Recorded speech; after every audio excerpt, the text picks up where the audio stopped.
Friends, कल प्रधानमंत्री नरेंद्र मोदी जी ने 12 बजे रात को एक वीडियो बनाया।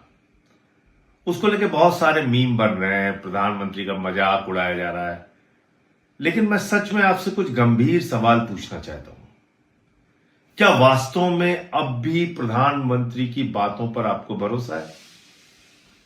जो प्रधानमंत्री 2 करोड़ नौकरी हर साल देने का वादा करके आपसे झूठ बोलता है, क्या उस पर आपको भरोसा है? क्या 12 साल में 24 करोड़ नौजवानों को रोजगार मिल गया हिंदुस्तान के अंदर? अग्निवीर योजना लाके भारत की सेना को 4 साल की नौकरी में तब्दील करने वाले प्रधानमंत्री पे क्या अब भी आपको भरोसा है? एक पेड़ मां के नाम कह के लाखों पेड़ अडानी के नाम करने वाले व्यक्ति पर क्या अब भी आपको भरोसा है? हिंदुस्तान के चंद पूंजीपतियों का लाखों करोड़ रुपए माफ करने वाला और नौजवानों पे लाठी बरसाने वाले प्रधानमंत्री पे क्या वास्तव में आपको भरोसा है? मैं आपसे पूछना चाहता हूं, 93 पेपर लीक से हिंदुस्तान के करोड़ों नौजवानों का भविष्य बर्बाद हुआ और प्रधानमंत्री इस पर खामोश रहे। क्या अब भी प्रधानमंत्री पर आपको भरोसा है? क्या अब भी प्रधानमंत्री पर आपको भरोसा है? क्योंकि 2024 में जब नीट का पेपर लीक हुआ था, प्रधानमंत्री ने संसद में भरोसा दिलाया था कि उनके पास मजबूत कानून है कार्रवाई करने के लिए। लेकिन आपको मालूम है, सीबीआई ने 90 दिन तक चार्जशीट दाखिल नहीं की और सारे के सारे आरोपियों को जमानत मिल गई 2024 के नीट पेपर लीक के मामले में। और कल उसका मुख्य आरोपी संजीव मुखिया पूरी तरीके से बरी हो गया, क्योंकि सीबीआई उसके खिलाफ कोई सबूत इकट्ठा नहीं कर पाई। कितना धोखा इस देश को प्रधानमंत्री ने दिया है।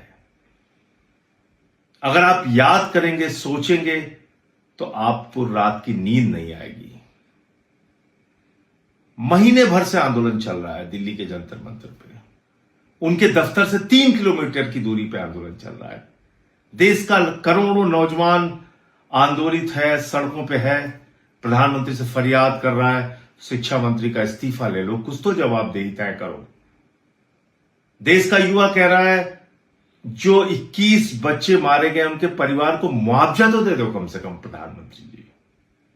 नहीं सुना प्रधानमंत्री ने। अब कह रहे हैं फास्ट ट्रैक कोर्ट बनाएंगे। अब बस यही बहुत बड़ी चीज आपके लिए कर रहे हैं, जश्न मनाइए आप। अरे उस फास्ट ट्रैक कोर्ट के सामने सबूत कौन लेके जाएगा? सीबीआई लेके जाएगी, पुलिस लेके जाएगी। वो सीबीआई तो कहती है कि आरोपी ही नहीं है।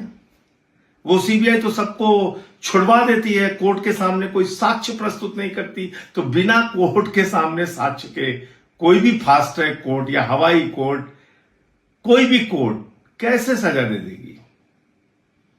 तो इसलिए मैं ये सवाल आपके लिए छोड़ता हूं।